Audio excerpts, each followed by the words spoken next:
Холодный январский ветер пронизывал улицы Чикаго, разносил запах горячего какао и свежей выпечки с уличных киосков. На пустынной улочке у старого кирпичного арочного проема сидел бездомный мужчина.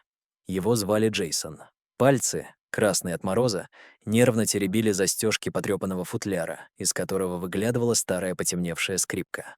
Этот инструмент был единственным, что осталось от отца, мастера-ремесленника, и теперь был для него последней связью с утраченной мечтой о музыке. Джейсон помнил свои годы в музыкальной школе, когда он был перспективным студентом, и его будущее казалось яркой симфонией. Но болезнь отняла отца, а вместе с ним — дом, мастерскую и надежду. Теперь единственными слушателями были случайные прохожие, торопливо минующие его, не замечая. В другом конце города в современном небоскребе над рекой Чикаго стояла Моргана, глава крупной логистической корпорации. В ее стеклянной квартире царила холодная строгость. Она готовилась к ежегодному благотворительному приему, где элита города демонстрировала богатство и власть.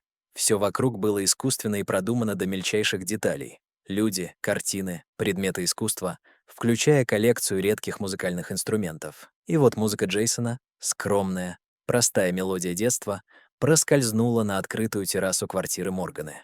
Гости замерли, прислушиваясь.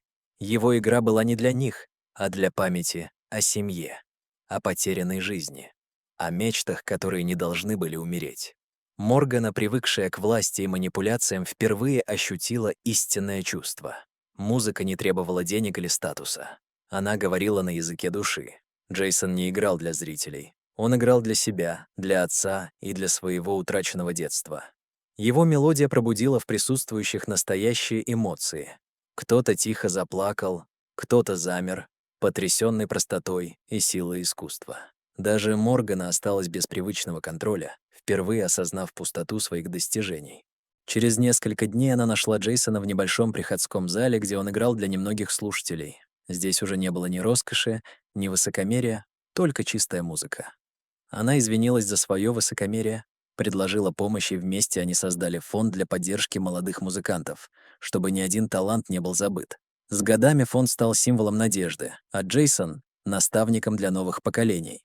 Моргана сохранила деловую хватку, но теперь с глубоким уважением к истинной ценности искусства.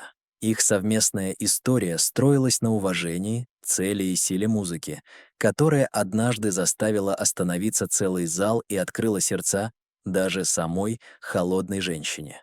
Вот такая удивительная история. Дорогие друзья, напишите в комментариях, откуда вы смотрите это видео. А если вам понравилась история, то поставьте лайк, а также подписывайтесь на канал. Впереди еще много интересного.